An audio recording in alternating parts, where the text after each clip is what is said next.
Since the release of Twilight, many horror fans, including myself, often say, when are we going to make vampires scary again? And the truth is that vampire films have always been heavily influenced by romance and eroticism. Our main vampire villains are typically handsome, alluring, or beautiful. There are, however, exceptions such as Count Orlok in Nosferatu and Radu from this week's film, Subspecies. My name is James, and welcome to James on Horror.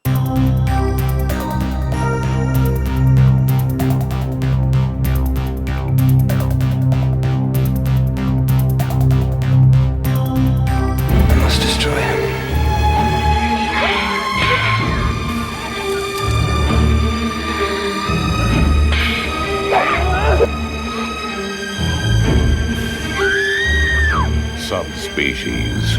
Subspecies was written by Charles Band, Jack Canson, and David Pabian. It was directed by Ted Nicolau and stars Anders Hove, Irina Movila, Mae Tate, and Michael Watson. The evil vampire Radu returns to his home after spending years in exile. Radu murders his father and steals the precious bloodstone. Radu then turns his attention to two American schoolgirls studying Romanian culture in Transylvania.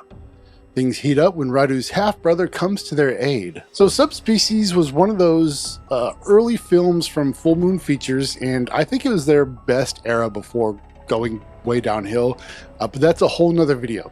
It was the first Full Moon film where Ted Nicolau and cinematographer Vlad Ponescu worked together. I hope I said his name right. They would both go on to make quite a few movies for Full Moon, and I think they were instrumental in creating that classic look for Full Moon Features. So you could say, yes, I loved the direction and the visuals of Subspecies. There are some pretty good practical effects and some not so great green screening, but given the budget, that is to be expected. Overall, I love the movie's look. It has like this dark gothic vibe. Kind of like if it were a band, it would be a mix of The Cure, Bauhaus, and The Smiths. I feel like a lot of early Full Moon movies had that same kind of vibe, especially if you look at like Puppet Master. The acting was pretty decent for a lower budget movie. I think Anders Hove's portrayal of Radu was exceptional, but I do wish Angus Scrimm had more screen time.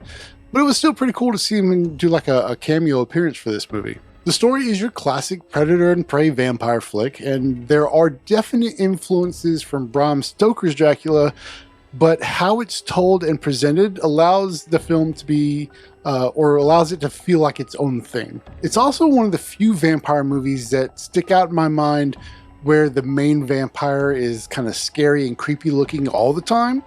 So rather than using good looks and machismo to lure those lovely ladies, he has to actually put the work into hunting them down, which I think creates a more suspenseful story. There is a bit of romance, but not to the point of where it takes away from the horror aspects of the movie. So it's still very creepy and still very much a horror film. If you're looking for a classic vampire flick and you're tired of seeing the same old pretty boys with fangs, or you're just getting into the horror genre, I highly suggest giving Subspecies a go. Until next time, I'm James, reminding you that if it was real, the cameraman would be dead too. Good night.